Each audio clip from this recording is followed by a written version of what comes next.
Hi hello నమస్తే, welcome to hundred TV. నేను మీ anchor Naveen. ఈరోజు మన స్టూడియోలో బహుముఖ ప్రజ్ఞాశాలి సాయి కర్ణం గారు మనతో స్టూడియోలో ఉన్నారు. అమ్మా నమస్తే అమ్మా. నమస్తే, welcome to hundred TV. Thank you. మా ప్రెజెంట్ జరుగుతున్న దేవర విషయంలో రీసెంట్ గా ఒక విలక్షణ నటుడని చెప్పుకోవచ్చు, సుమన్ గారు రెస్పాండ్ అవడం జరిగింది. సో దాన్ని మనం ఎలా చూడాలి? ఇప్పుడు మీరు జూనియర్ ఎన్టీఆర్ గారిని గుర్తు చేస్తే నాకు ఈ నెల 27వ తారీఖు జూలు విదిలించుకొని ప్రేక్షక లోకం ముందుకి వస్తున్నటువంటి దేవర ఎగ్జాక్ట్లీ అమ్మా, ఆ దృశ్యం కనబడుతోంది నాకు. ఎంత అద్భుతంగా ఉంది అంటే, నీ నవ్వుల తెల్లతనాన్ని నాగమల్లి అప్పడిగింది, ఇవ్వద్దు ఇవ్వద్దు ఇవ్వద్దు అనేటువంటి పాటలో అత్యద్భుతంగా నటించిన జూనియర్ ఎన్టీఆర్ గారు ఆ సినిమాల నాటి నుంచి నేటి వరకు కూడా సినిమాకి తన యొక్క నటన ప్రతిభను ఆయన మరింత ఇంప్రూవ్ చేసుకుంటూ వెళ్తున్నారు. అది ఆయనలో ఉన్నటువంటి ఆ కళాతృష్ణ, ఆ తాతగారి వంశాంకురము అని మనము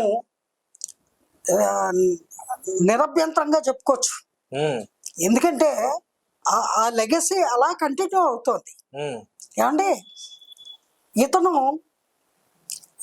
ప్రతి సినిమాకి నెక్స్ట్ సినిమాకి మరింత ప్రేక్షకుల్ని అలరిస్తూ తన నటనతోటి, తన ఫైట్స్, తన డైలాగ్స్, తన ఎక్స్ప్రెషన్స్, ఓవరాల్గా మహానటుడి వారసుడు అనేటువంటిది అతను చెప్పకనే అతని ఆన్ ది స్క్రీన్ అతన్ని తెర మీద చూస్తే అందరికీ అర్థమయ్యేటువంటి విషయం.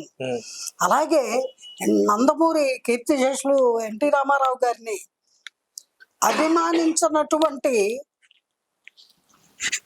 మనుషులు బహు అరుదుగా ఉంటారు.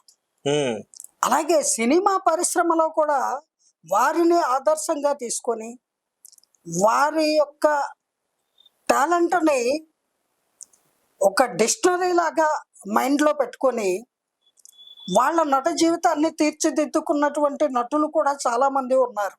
అవునమ్మా.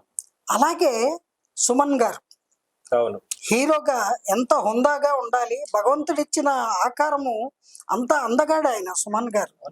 అలాగే కరాటేలో ఆయన ఉన్నతమైన ఇది సాధించారు, ప్రతిభ కలిగినటువంటి వ్యక్తి. ఆయన హీరోగా అనేక చిత్రాల్లో చాలా అద్భుతమైన నటనని ప్రదర్శించారు. కానీ ఈ రోజుకి కూడా గుర్తుండే అన్నమయ్య లాంటి సినిమాలో సాక్షాత్ వెంకటేశ్వర స్వామి అంటే. అవును. అటువంటి సుమన్ గారు ఈ దేవర చిత్రం కోసము మాట్లాడడం అనేటువంటిది జూనియర్ ఎన్టీఆర్ గారి లాగా యంగ్ హీరోస్కి అదొక బ్లెస్సింగ్. ఏమండి, వారి ప్రశంసలు పొందడం ఒక ఆశీస్సులు పొందినట్టే. అంతే కదా.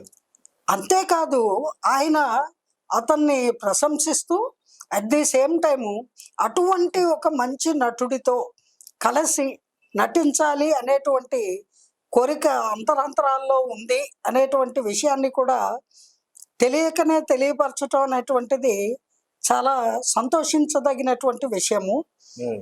ఇలాంటి మంచి నటులందరూ కలిసి ఒక అద్భుతమైన పౌరాణిక చిత్రాన్ని గనక నిర్మిస్తే, అందులో వీళ్ళందరూ నటిస్తే, ఆ సినిమా కూడా ప్రజాదరణ ఎన్టీ రామారావు గారి సినిమాలు ఎలా పొందాయో అంతకు 100 రెట్లు ఎక్కువ పొందుతాయి అని నా అభిప్రాయము. We must expect from junior NTR గారు such characters he should play. అలాగే వారితో పాటు అనేక మంది మనకు గొప్ప నటులు ఉన్నారు. వాళ్ళందరూ కూడా పౌరాణిక చిత్రం అంటే అనేక మంది నటీనటులు కావాల్సి ఉంటుంది. వాళ్ళందరూ కూడా పాత్రోచితమైనటువంటి పాత్రలు ధరించి అటువంటి చిత్రాలు, దైవీపరమైన చిత్రాలు రావాలి అని కోరుకుందాము. అట్ ది సేమ్ టైం ఈ రాబోయే దేవర ఘన విజయం సాధిస్తుంది. 27వ తారీఖు. అవును.